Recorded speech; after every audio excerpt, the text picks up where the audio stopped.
Everyone, good evening. চলে আসলাম চড়ক মেলাতে। এটা আমার বাড়ির খুবই কাছে।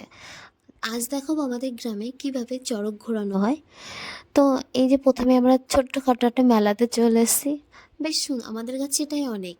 আর এখানে স্টেজ করা হয়েছে, একটু পরে প্রোগ্রাম শুরু হবে গাছ ঘোরানোর পরে। তো এখন হয়তো লোক কম নেই বলতে গেলে, মানে নেই বলবো না, কিন্তু আছে, কিন্তু কম। একটু পরে কিন্তু আবার ভিড় হয়ে যাবে। আর এটা ছিল আমাদের মন্দির। তো আমরা সোজা চলে আসলাম খাওয়া দাওয়া করতে, এখন ফাঁকা ছিল জন্য। তো এখানে স্প্রিং পটেটো রোলটা অর্ডার দিয়েছিলাম। তার মধ্যে আমরা ফুচকাও খেয়ে নিয়েছিলাম, কারণ ওটা বানাতে তো টাইম লাগবে।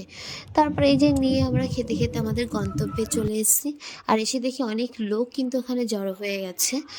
আর একদিকে একজনকে বসি ফোটাচ্ছে, আর একদিকে যে খালি গায়ে উলুধ্বনি দেওয়ার কথা বলছেন, ওনাকেও বসি ফোটানো হবে। তো এক এক করে ফোটাবে আর কি। বসি ফোটানোর আগে সবাইকে কিন্তু স্নান করিয়ে নেওয়া হয়।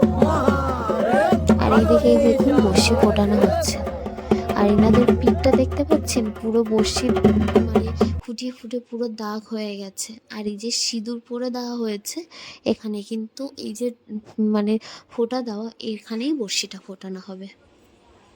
আপনারা দেখতে থাকুন।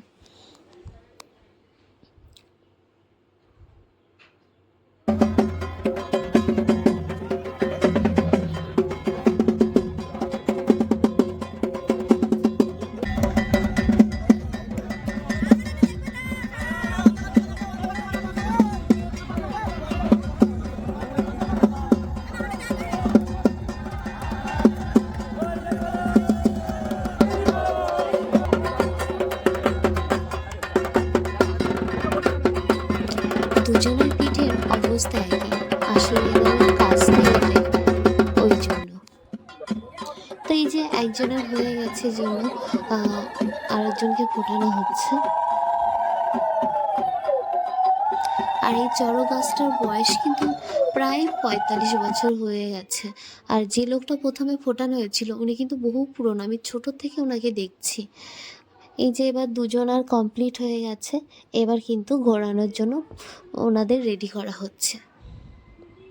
একদিকে যাকে বসি ফোটানো হয়, আর অপর দিকে একজন সন্ন্যাসী বসবে ব্যালেন্সটা ঠিক রাখার জন্য আর কি।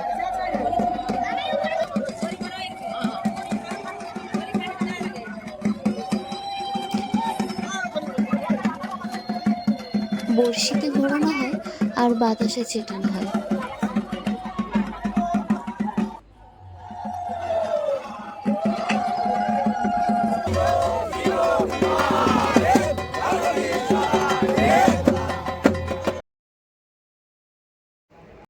এবার হচ্ছে দ্বিতীয় জনের পালা। এদিকে কিন্তু দ্বিতীয় জনকে বশি ঘোরানোর জন্য প্রস্তুত করা হচ্ছে।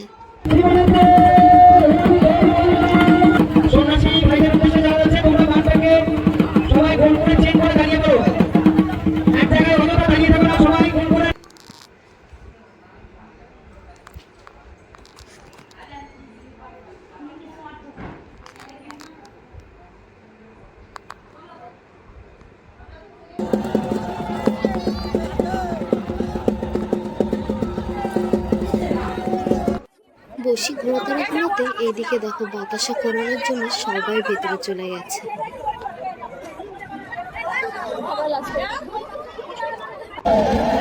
এইদিকে এনার ঘোরা হয়নি, উনি বলেছিল যে আবার ঘোরানোর জন্য, তো তাকে আবার ঘোরানো হচ্ছে।